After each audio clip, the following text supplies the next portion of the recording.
اللہ تعالیٰ نے حضرت انسان کو تمام مخلوقات سے افضل بنایا ہے اور اس کو دی جانے والی صلاحیتیں دلچسپ اور کمال کی ہیں۔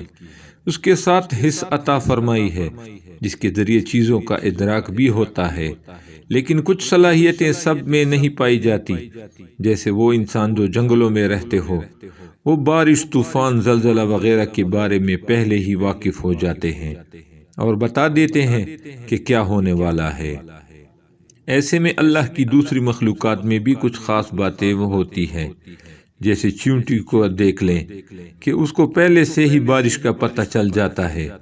اس کو اس کے بارے میں پتہ چلنا ایک حیران کن امر ہے کہ بغیر ٹیکنالوجی کے جان لیتی ہے کہ بارش ہونے والی ہے۔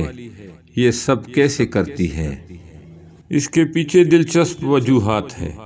ان چیونٹیوں کا ذکر قرآن میں بھی موجود ہے، جس میں ان کا مکالمہ حضرت سلیمان علیہ السلام کے ساتھ نقل کیا گیا ہے، جس کا ترجمہ ہے، یہاں تک کہ جب چیونٹیوں کے میدان میں پہنچے تو ایک چیونٹی نے کہا کہ چیونٹیوں اپنے اپنے بلوں میں داخل ہو جاؤ، ایسا نہ ہو کہ سلیمان اور اس کے لشکر تم کو کچل ڈالیں اور ان کو خبر بھی نہ ہو۔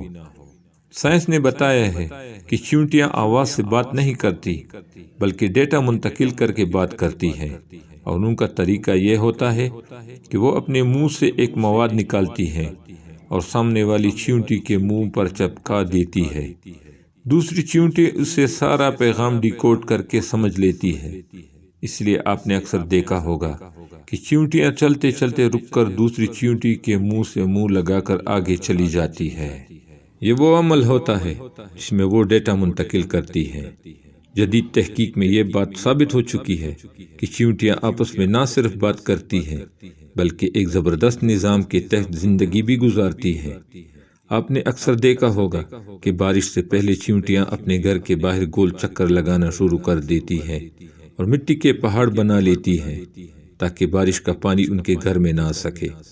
انہیں وقت سے پہلے بارش کا اندازہ اس لیے ہو جاتا ہے کہ ان میں قدرتی طور پر سینسر موجود ہوتا ہے جسے ہائیڈروفولک کہتے ہیں۔